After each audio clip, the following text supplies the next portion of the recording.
Hello friends, last lecture मध्ये आपण types of matrices मधले महत्वाचे टाइप्स बघितलेले आहेत.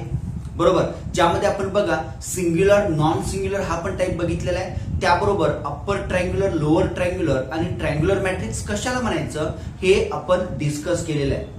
तर मग आजच्या लेक्चरला आपण काय करणार आहोत बघा, ट्रान्सपोज ऑफ मॅट्रिक्स डिस्कस करणार आहोत आणि ट्रान्सपोज ऑफ अ मॅट्रिक्स झाल्यानंतर त्याच्या पुढचे जे दोन टाइप्स आहेत दॅट मीन्स सिमेट्रिक आणि स्क्यू सिमेट्रिक मॅट्रिक्स तेही आपण डिस्कस करणार आहोत. तर लक्षात घ्या, सिमेट्रिक आणि स्क्यू सिमेट्रिक हे कशावरती डिपेंड असणार आहे, ट्रान्सपोज ऑफ मॅट्रिक्स वरती. आता मग त्या अगोदर जेव्हा आपल्याला सिमेट्रिक आणि स्क्यू सिमेट्रिक बद्दल माहिती घ्यायची असेल तर त्यासाठी तुम्हाला ट्रान्सपोज ऑफ मॅट्रिक्स हा पॉइंट कव्हर करणं खूप महत्वाचं आहे. तर बघा, मग ट्रान्सपोज म्हणजे काय ते आपण आता या ठिकाणी डिस्कस करूया. समजा A is equals to AIZ हा मॅट्रिक्स आहे, याची ऑर्डर m/n आहे, बरोबर ना. आणि मग या दिलेल्या मॅट्रिक्सचे रो आणि कॉलम जर मी इंटरचेंज केले, रो आणि कॉलम इंटरचेंज केले बघा, तर येणारा जो मॅट्रिक्स आहे त्याला आपण काय म्हणतोय, ट्रान्सपोज ऑफ A. त्या मॅट्रिक्स ए चा आपण काय म्हणतो, transpose.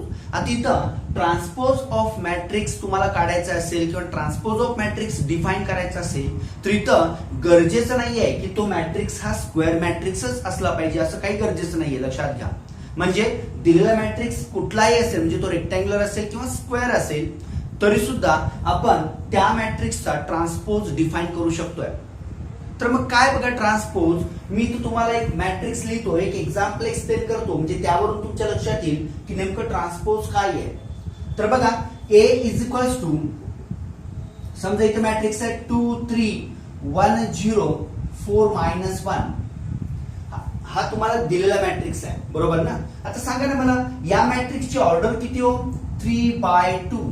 This is the order of this given matrix. आता मग या मॅट्रिक्सचा आपल्याला काय करायचं, ट्रान्सपोज डिफाइन करायचं आहे. आता ट्रान्सपोज साठी काय बघा, what that means, we change rows and columns. Row आणि कॉलम आपण काय करतोय, इंटरचेंज करतोय, त्याला आपण काय म्हणतोय, ट्रान्सपोज. तर बघा, मग याचा ट्रान्सपोज ऑफ ए जो आपण डिनोट कसं करणार आहोत बघा, A' म्हणा किंवा A⁻t न आपण तो डिनोट करणार आहोत.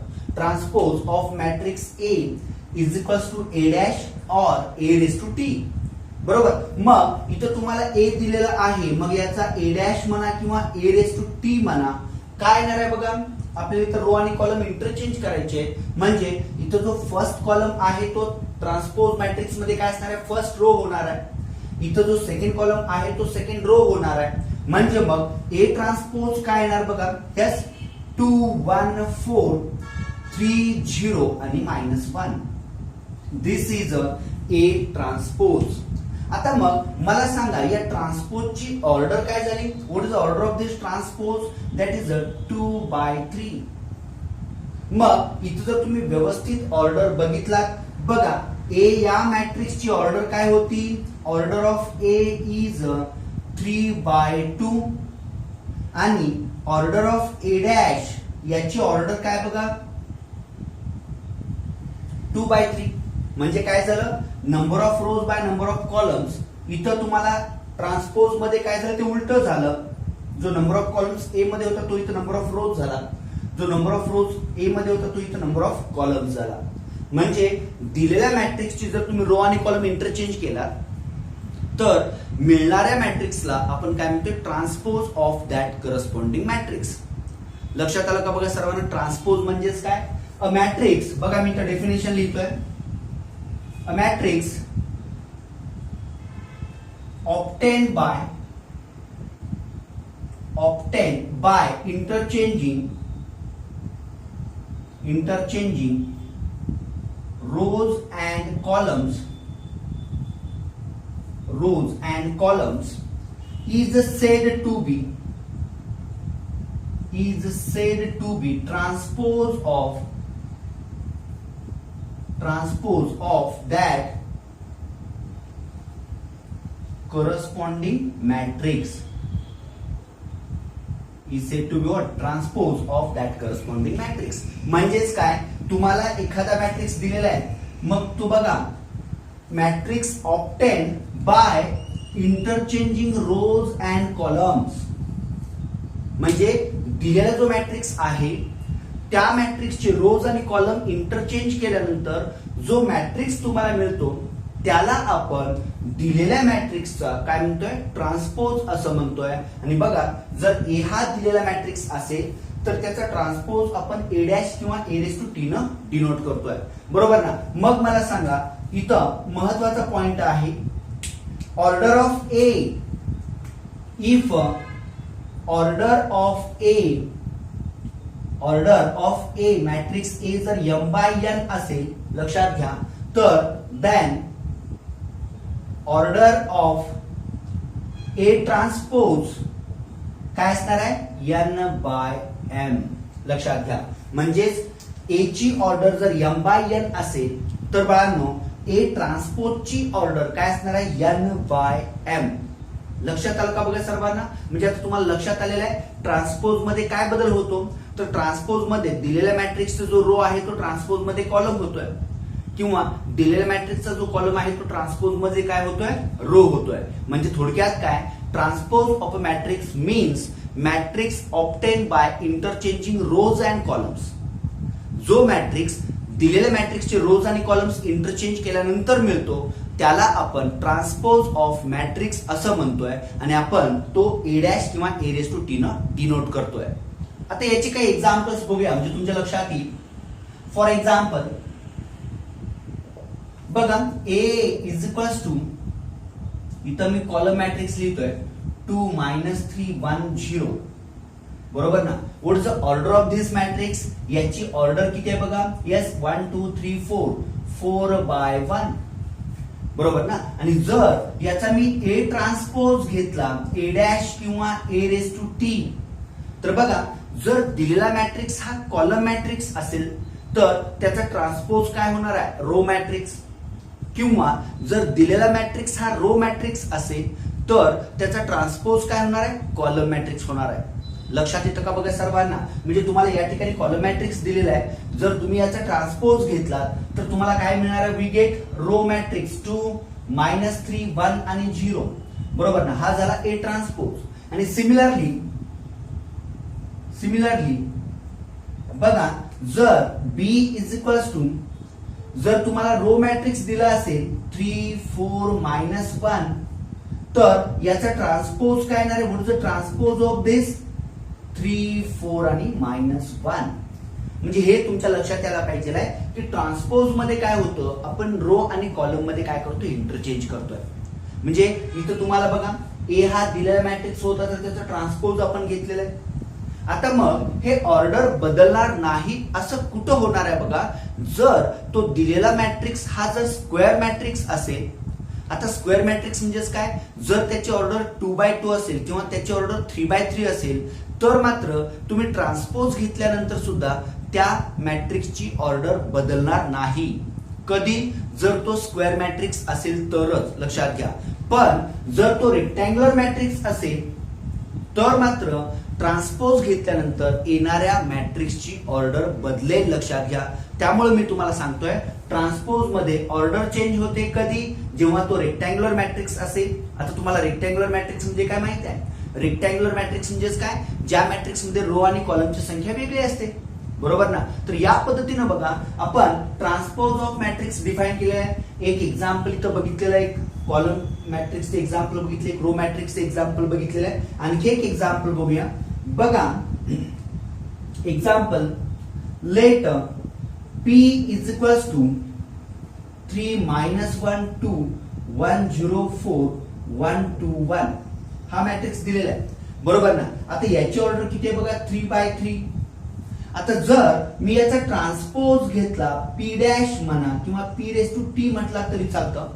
तर या ट्रान्सपोज मध्ये काय होतं बघा, जो पहिला रो आहे तो पहिला कॉलम झाला, जो सेकंड रो आहे तो सेकंड कॉलम झाला, जो थर्ड रो आहे तो थर्ड कॉलम झालेला आहे. लक्षात घ्या. म्हणजे आपण डिटर्मिनंट्सच्या प्रॉपर्टीज बघताना ही पहिली प्रॉपर्टी बघितलेली आहे, तुम्हाला आठवते का बघा, in a determinant if we interchange all the 3 rows and columns then value of determinant remains same.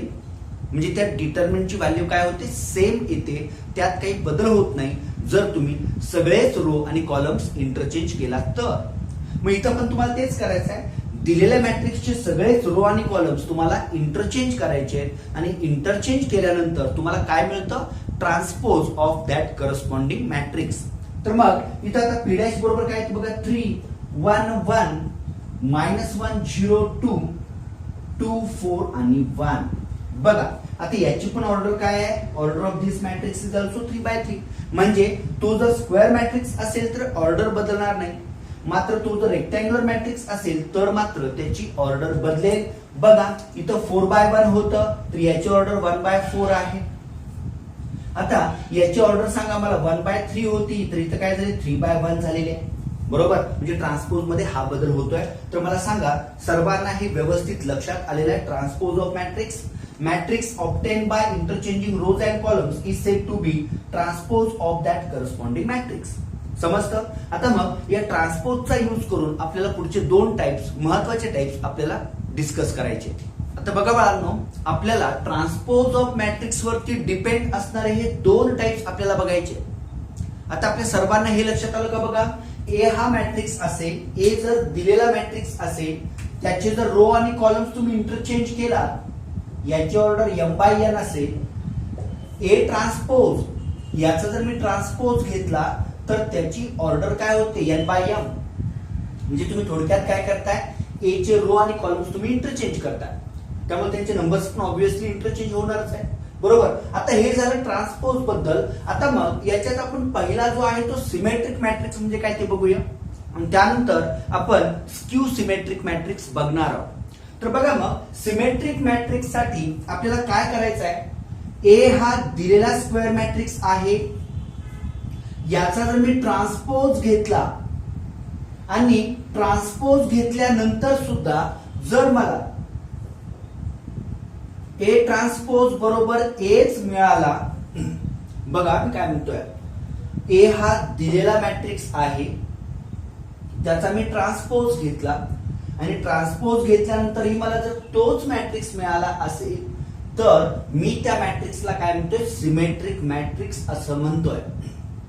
आता बघा, ट्रान्सपोज घेतल्यानंतर सुद्धा आपल्याला तोच मॅट्रिक्स मिळतो, म्हणजे इथं तुमच्या डोक्यामध्ये एक विचार आला पाहिजे की ए हा कसला मॅट्रिक्स असला पाहिजे, ए मस्ट बी स्क्वेअर मॅट्रिक्स. कारण जर तुम्ही त्याचा ट्रान्सपोज घेतलात आणि तो जर ए हा स्क्वेअर मॅट्रिक्स नसेल तर बाळांनो त्याची ऑर्डर आपोआप चेंज होणार आहे, आणि जर ऑर्डर चेंज झाली तर ते 2 मॅट्रिक्स इक्वल असू शकणार नाहीयेत. कारण लक्षात घ्या, 2 मॅट्रिक्स इक्वल असण्यासाठी 2 कंडिशन्स महत्वाच्या आहेत, ते आपण नंतर बघणार आहोत, अल्जेब्रा ऑफ मॅट्रायसेस मध्ये बघणार आहोत. तर 2 कंडिशन्स कोणत्या महत्वाच्या आहेत? पहिली कंडिशन, त्या दोन्ही मॅट्रिक्सची ऑर्डर सेम असली पाहिजे, आणि दुसरी कंडिशन, त्यांचे करस्पॉन्डिंग इलेमेंट सेम असले पाहिजे. जर ते 2 मॅट्रिक्स ही दोन्ही कंडिशन सॅटिस्फाय करत असतील तर आपण ते 2 मॅट्रायसेस काय म्हणतोय, इक्वल आहेत असं म्हणतोय. लक्षात घ्या. आता मग इथं ए चा ट्रान्सपोज घेतल्यानंतर पण जर एच मिळत असेल, याचा अर्थ ए हा काय असला पाहिजे, पहिला स्क्वेअर मॅट्रिक्स असला पाहिजे, आणि त्याचा ट्रान्सपोज बरोबर जर ए येत असेल तर आणि तरच आपण त्या मॅट्रिक्सला काय म्हणतोय, सिमेट्रिक मॅट्रिक्स असं म्हणतोय. मग बघा, सिमेट्रिकची डेफिनेशन आपण अशी करू शकतोय, if A is a square matrix, A is a square matrix and A transpose is equals to A transpose is equals to A, then A is said to be what? Symmetric matrix. A ला आपण काय म्हणतोय बघा, symmetric matrix असं म्हणतोय. कधी? बघा, ए बरोबर काय असला पाहिजे, ए ट्रान्सपोज असला पाहिजे, पण ए हा कसला मॅट्रिक्स असला पाहिजे, स्क्वेअर मॅट्रिक्स असला पाहिजे. म्हणजे तुम्ही जर त्याचे रो आणि कॉलम्स इंटरचेंज केल्यानंतरही जर त्या मॅट्रिक्स मध्ये काहीच बदल होत नसेल तर आपण त्या मॅट्रिक्सला काय म्हणतोय, सिमेट्रिक मॅट्रिक्स असं म्हणतोय. लक्षात घ्या. तर मग याचं एक एक्झाम्पल बघूया, म्हणजे तुमच्या लक्षात येणार आहे. फॉर एक्झाम्पल वरून तुमच्या ते लक्षात येईल व्यवस्थित. A इज इक्वल्स टू, समजा मी या ठिकाणी एक मॅट्रिक्स लिहितोय, AHG बी एफ एफ आणि सी. समजा हा दिलेला मॅट्रिक्स आहे, बरोबर ना. आता ए हा दिलेला मॅट्रिक्स आहे, याची ऑर्डर किती आहे 3x3, म्हणजे ए हा कसला स्क्वेअर मॅट्रिक्स झाला. आता ए स्क्वेअर मॅट्रिक्स असेल तर ए ट्रान्सपोज हा सुद्धा काय आहे स्क्वेअर मॅट्रिक्सच असणार आहे, म्हणजे त्याचीही ऑर्डर 3x3 असणार आहे, बरोबर. मग मी काय करतोय बघा, याचा ए ट्रान्सपोज घेतोय. आता मग मला सांगा ए ट्रान्सपोज जर याचा घेतला तर काय होणार आहे. Yes, what we get here A H G. पहिला कॉलम पहिला रो झाला, सेकंड कॉलम सेकंड रो होतोय, थर्ड कॉलम थर्ड रो होतोय. आणि उघडा डोळे बघा नीट, बघा या ठिकाणी व्यवस्थित तुम्हाला दिसेल ते आय एफ आहे. उघडा डोळे बघा नीट, इथं हा एच मिळाला ना, परत तोच मॅट्रिक्स आहे का नाही बघा ना. हा जो मॅट्रिक्स आहे याचा ट्रान्सपोज केल्यानंतर पण आपल्याला तोच मॅट्रिक्स मिळाला. मग आपण इथं काय म्हणतोय बघा, here A is equals to A dash or A transpose. So what this implies, A is a symmetric matrix. A is a symmetric matrix. A हा काय झाला सिमेट्रिक मॅट्रिक्स झालेला आहे. समजतं का बघा सर्वांना. याच पद्धतीनं हे पहिले एक्झाम्पल झालं. असंच दुसरे एक एक्झाम्पल बघा, B is equals to, समजा मी इथे एक ऑर्डर म्हणजे 3x3 चा मॅट्रिक्स घेतोय. समजा मी ते एलिमेंट्स घेतले 2 4 0, त्याच्यानंतर 2 4 0 5 7 7 8. हा मॅट्रिक्स आहे, बरोबर ना. आता मग या मॅट्रिक्सचं मी काय करतोय बघा, याचा मी ट्रान्सपोज घेतला. दिलेला मॅट्रिक्स आहे, याची ऑर्डर सुद्धा कशी आहे 3x3 आहे, म्हणजे तो स्क्वेअर मॅट्रिक्स आहे. आता याचा मी ट्रान्सपोज घेतला तर मला सांगा बी डॅश बरोबर किती येणार आहे, तोच एलिमेंट्स येणार आहे, तो तेच एलिमेंट्स त्या ठिकाणी येणार आहेत. म्हणजे काय येतं बघा 2 4 0 4 5 7 0 7 8. आणि मग मला सांगा हा तोच मॅट्रिक्स मिळाला ना, बी डॅश बरोबर बीच मिळालं. म्हणजे आपण बी म्हणजे काय म्हणू शकतो, बी इज अ सिमेट्रिक मॅट्रिक्स. बी हा कसला मॅट्रिक्स आहे, सिमेट्रिक मॅट्रिक्स आहे. लक्षात आलं का बघा. म्हणजे दिलेल्या मॅट्रिक्सचा तुम्ही ट्रान्सपोज घेतला, ट्रान्सपोज घेतल्यानंतरही तुम्हाला तोच मॅट्रिक्स मिळत असेल तर आपण त्या मॅट्रिक्सला, त्या स्क्वेअर मॅट्रिक्सला काय म्हणतोय सिमेट्रिक मॅट्रिक्स असं म्हणतोय. लक्षात घ्या.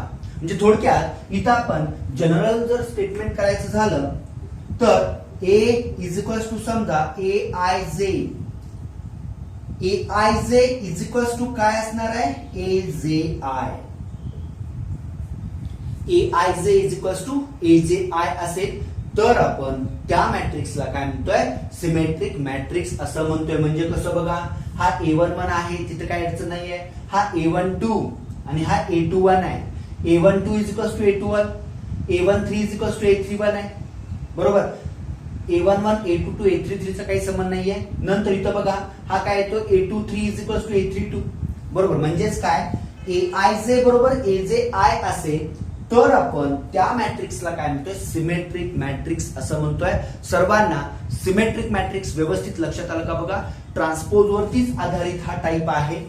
जर मी ए बरोबर ए ट्रान्सपोज येत असेल दिलेल्या स्क्वेअर मॅट्रिक्सचं, ट्रान्सपोज घेतल्यानंतर पण तोच मॅट्रिक्स मला मिळत असेल तर त्या मॅट्रिक्सला मी काय म्हणतोय सिमेट्रिक मॅट्रिक्स असं म्हणतोय. आणि मग इथं आपण काही एक्झाम्पल्स पण बघितलेले आहेत. सर्वांना लक्षात आलेत का बघा. म्हणजे तुम्हाला सिमेट्रिक मॅट्रिक्स ओळखता आला पाहिजे. आता जसं आपण सिमेट्रिक बघितलं त्याच पद्धतीनं स्क्यू सिमेट्रिक मॅट्रिक्स पण बघूया. आता बघा सिमेट्रिक मॅट्रिक्स सारखाच पुढचा टाइप आहे स्क्यू सिमेट्रिक मॅट्रिक्स. आता हा मॅट्रिक्स जरा थोडंसं वेगळा आहे, लक्षात घ्या. म्हणजे वेगळा याचा अर्थ काय, स्क्यू सिमेट्रिक मॅट्रिक्स मध्ये तुम्हाला एक लक्षात ठेवायची एक गोष्ट, ज्यावरून तुम्ही दिलेला मॅट्रिक्स हा स्क्यू सिमेट्रिक आहे किंवा नाही लगेच सांगू शकताय. सगळ्यात पहिला या स्क्यू सिमेट्रिक्सचे डायगोनल एलिमेंट्स जे आहेत ते सगळे कसे असतात, 0 असतात. लक्षात घ्या. All diagonal elements of skew symmetric matrix are 0. आणि जे नॉन डायगोनल एलिमेंट्स आहेत AIJ is equals to minus AJI असतं. म्हणजे बघा पहिल्या रोजचे जर आपण एलिमेंट्स विचारात घेतले A11 सोडून, A12 हा जर पॉझिटिव्ह असेल तर A21 निगेटिव्ह असतो, A13 हा जर निगेटिव्ह असेल तर A31 हा कसा असणार आहे, पॉझिटिव्ह असणार आहे, म्हणजे अपोजिट इन साइन्स. बरोबर. आणि त्याचबरोबर सगळ्यात महत्वाचं काय, डायगोनल इलेमेंट्स आर 0. तर मग काय हा स्क्यू सिमेट्रिक मॅट्रिक्स बघा. A is a square matrix of order m by n. बरोबर ना. आणि मी या स्क्वेअर मॅट्रिक्सचा काय केला, ट्रान्सपोज घेतला. जर A ट्रान्सपोज बरोबर -A मिळत असेल मला, A ट्रान्सपोज बरोबर -A किंवा A is equals to -A transpose मिळत असेल तर मी A इज काय म्हणतोय बघा, skew symmetric matrix. Skew symmetric matrix म्हणजे मी A ला काय म्हणतोय बघा, स्क्यू सिमेट्रिक मॅट्रिक्स असं म्हणतोय. कधी, जेव्हा A बरोबर काय यायला पाहिजे, -A ट्रान्सपोज यायला पाहिजे किंवा A ट्रान्सपोज बरोबर काय यायला पाहिजे, -A यायला पाहिजे. म्हणजे जर आता बघा ना, सिमेट्रिक मध्ये काय होतं, A ट्रान्सपोज बरोबर A येत होता. स्क्यू सिमेट्रिक मध्ये काय आहे, तिथं फक्त साइन कसं आहे, निगेटिव्ह आहे. बरोबर. म्हणजे दॅट इज इथं या ठिकाणी बघा A इज इक्वल्स टू, जर Aij दिला असेल, हा मॅट्रिक्स आहे, याची ऑर्डर m बाय n आहे. जर Aij is equals to -Aj जर येत असेल तर आपण त्या मॅट्रिक्सला, त्या स्क्वेअर मॅट्रिक्सला काय म्हणतोय, स्क्यू सिमेट्रिक मॅट्रिक्स. पण लक्षात घ्या, स्क्यू सिमेट्रिक मॅट्रिक्स मधला सगळ्यात महत्वाचा पॉइंट काय आहे की त्याचे डायगोनल एलिमेंट 0 आहेत, हे तुम्हाला कायमस्वरूपी लक्षात ठेवायचं आहे. आता याचं एक एक्झाम्पल बघूया, म्हणजे तुमच्या व्यवस्थित लक्षात येईल. तर बघा, फॉर एक्झाम्पल म्हणतो मी, for example let A is equals to, समजा मी इथे एक मॅट्रिक्स घेतोय 0 3 -4 -3 4 0 2 -2 आणि 0. हा स्क्वेअर मॅट्रिक्स आहे. बरोबर. याची ऑर्डर आहे 3/3. आता मी याचा ट्रान्सपोज घेतोय बाळांनो, A' म्हणा किंवा A ट्रान्सपोज. आता जर याचा ट्रान्सपोज घेतला तर मला काय मिळणार आहे बघा, जो पहिला कॉलम आहे तो पहिला रो झाला, जो दुसरा कॉलम आहे तो दुसरा रो झाला, जो तिसरा कॉलम आहे तो काय झाला, थर्ड रो होणार आहे. बरोबर ना. तर बघा मग इथं काय होतं, 0 -3 4 3 0 -2 -4 2 आणि 0. याची पण ऑर्डर 3/3 असणार आहे. हा आहे A'. आता मग मी काय करतो बघा, या A' मधून मी मायनस साइन कॉमन घेतोय. म्हणजे तुम्हाला हे आठवतं का बघा, जर मी मायनस साइन कॉमन घेतलं तर काय होणार आहे, ज्या ठिकाणी प्लस आहे तिथं मायनस होईल आणि जिथं मायनस आहे तिथं प्लस होईल. बरोबर ना. मात्र 0 त्याला आपण काहीच करू शकत नाही, 0 इज न्यूट्रल, त्यामुळे तिथं काही मायनस कॉमन घ्यायचं काही संबंध नाहीये. बघा मी याच्यातून मायनस साइन कॉमन घेतोय, मग काय काय होणार आहे बघा, 0 -3 आहे तिथं +3 होणार, +4 आहे तिथं -4 होणार, +3 आहे तिथं -3 होणार, 0 आहे तसं -2 च्या जागी 2 होणार, नंतर -4 च्या जागी 4 आलं, 2 च्या जागी -2 आणि 0 आहे तसं. काय केलं बघा, मी परत एकदा सांगतोय, A हा मॅट्रिक्स तुम्हाला दिलेला आहे. A हा मॅट्रिक्स आपल्याला स्क्यू सिमेट्रिक आहे हे शोधायला करायचं आहे. मग त्यासाठी मी काय केलं, त्याचा अगोदर ट्रान्सपोज घेतला. लक्षात घ्या, स्क्यू सिमेट्रिक मॅट्रिक्सचे डायगोनल इलेमेंट्स हे ऑलवेज काय असतात, 0 असतात. लक्षात घ्या. त्यामुळं मी तर डायगोनल इलेमेंट्स 0 घेतले. हे डायगोनल इलेमेंट्स आहेत, लक्षात यावेत सर्वांना. These are the diagonal elements, सगळे 0 आहेत. आणि त्यानंतर बघा Aij is equals to -Aj म्हणजे बघा A12 निगेटिव्ह आहे, A21 पॉझिटिव्ह आहे, तोच नंबर आहे. A13 पॉझिटिव्ह आहे, A31 निगेटिव्ह आहे. इथं बघा A23 निगेटिव्ह आहे, A32 पॉझिटिव्ह आहे. बरोबर. म्हणजे या पद्धतीनं साइन तुम्हाला अपोजिट घ्यायचे. असं असेल तरच आपण त्याला काय म्हणतो, स्क्यू सिमेट्रिक मॅट्रिक्स असं म्हणतो. लक्षात घ्या. मग मी A घेतला, त्याचा ट्रान्सपोज या ठिकाणी घेतलेला आहे आणि ट्रान्सपोज घेतल्यानंतर या ट्रान्सपोज मधल्या प्रत्येक इलेमेंट मधून मी मायनस साइन कॉमन घेतलेला आहे. आता मायनस साइन कॉमन घेतल्यानंतर मला काय मिळालं बघा, मायनस हा मॅट्रिक्स मिळालाय. आता उघडा डोळे बघा नीट, हा जो मॅट्रिक्स आहे तो मॅट्रिक्स म्हणजे A आहे की नाही बघा ना. म्हणजे मग किती आलं बघा, हे इज इक्वल्स टू -A. म्हणून तुम्ही ते काय म्हणू शकता, therefore A dash is equals to काय आलं, minus A. So what this implies A is a skew symmetric matrix. A काय बघा, स्क्यू सिमेट्रिक मॅट्रिक्स असणार आहे. समजतं का बघा सर्वांना? कारण हे लक्षात यायला पाहिजे बरं का. काय केलं, ए दिलेला आहे, ट्रान्सपोज घेतला, मायनस कॉमन घेतला, मायनस ए मिळाला, म्हणजे ए डॅश बरोबर मायनस ए असेल तर आपण त्याला काय म्हणतो, स्क्यू सिमेट्रिक मॅट्रिक्स म्हणतोय. समजा हे एक्झाम्पल लक्षात आलं नसेल, मी पुढचे एक्झाम्पल, सेकंड एक्झाम्पल या ठिकाणी घेतोय. समजा B is equals to 0 5 4 -5 -4 0 2 -2 0. Diagonal elements तुम्हाला झिरोच घ्यायचे. आता बी हा मॅट्रिक्स या ठिकाणी दिलेला आहे, बरोबर. आता मी काय करतोय, याचा ट्रान्सपोज घेतोय, बी डॅश. आता ट्रान्सपोज मध्ये आपण काय करतोय, जो पहिला कॉलम आहे तो पहिला रो होणार आहे, सेकंड कॉलम तो सेकंड रो होईल, थर्ड कॉलमचा थर्ड रो होणार आहे. म्हणजेच बघा इथं काय आलं, 0 -5 -4 5 0 -2 4 2 0. बघा लक्षात आलं का? मी काय केलं, दिलेल्या मॅट्रिक्सचा फक्त ट्रान्सपोज घेतलेला आहे या ठिकाणी. ट्रान्सपोज मध्ये कॉलमचा रो आणि रोचा कॉलम या ठिकाणी केलेला आहे, बरोबर. आणि मग आता जर ट्रान्सपोज घेतल्यानंतर मी तुम्हाला सांगितलं इथं पण आपण जे केलं तेच इथं करायचं आहे. मी काय करतोय बघा, प्रत्येक टर्म मधून मी मायनस साइन कॉमन घेतोय, बरोबर ना. आता जर मायनस साइन कॉमन घेतलं तर मी तुम्हाला सांगितलेलं आहे, जिथं तो नंबर निगेटिव्ह असेल तिथं तो पॉझिटिव्ह होईल आणि नंबर जिथं पॉझिटिव्ह असेल तिथं तो निगेटिव्ह होणार आहे. मग बघा इथं मी मायनस साइन जर कॉमन घेतलं तर सांगितलं तुम्हाला, मायनसच्या जागी प्लस आणि प्लसच्या जागी मायनस, म्हणजे काय येणार बघा, 0 5 4 -5 -4 0 2 -2 आणि 0. लक्षात आलं का बघा. आणि मग हे हा काय आहे बघा, दिलेला मॅट्रिक्स बीच आहे, बरोबर ना. म्हणजे तो कसा आला बघा, yes this is equals to minus B. आणि म्हणून मग काय म्हणतो बघा, B dash is equals to काय आलं, मायनस बी आलेलं आहे. So what this implies B is a skew symmetric matrix. Skew symmetric matrix. तर लक्षात घ्या, या पद्धतीनं आपण स्क्यू सिमेट्रिक मॅट्रिक्स बघितलेलं आहे. तर आता तुम्हा सर्वांना आज जे आपण टाइप्स बघितलेले आहेत ते व्यवस्थित लक्षात आलेत का बघा, कारण हे टाइप्स महत्वाचे आहेत. आज आपण काय काय बघितलं बघा, सुरुवातच केली ट्रान्सपोज ऑफ मॅट्रिक्स, रो आणि कॉलम इंटरचेंज करणं. आणि जर ट्रान्सपोज मॅट्रिक्स केल्यानंतर ही आपल्याला तोच मॅट्रिक्स मिळत असेल तर त्याला आपण सिमेट्रिक मॅट्रिक्स म्हणतोय. आणि जर ट्रान्सपोज केल्यानंतर जर मायनस ऑफ ए मिळत असेल तर आपण त्याला काय म्हणतो, skew symmetric matrix. But remember, in skew symmetric matrix all diagonal elements are 0, बरोबर. तर हे टाइप्स जर तुमच्या व्यवस्थित लक्षात आले असतील तर बाळांनो, याच्यानंतरचे आणखी महत्वाचे काही टाइप्स राहिलेले आहेत जे तुम्हाला जेडब्ल्यू मेन्स साठी महत्वाचे आहेत, उपयोगी पडतील कॉम्पिटिटिव्ह एक्झाम साठी.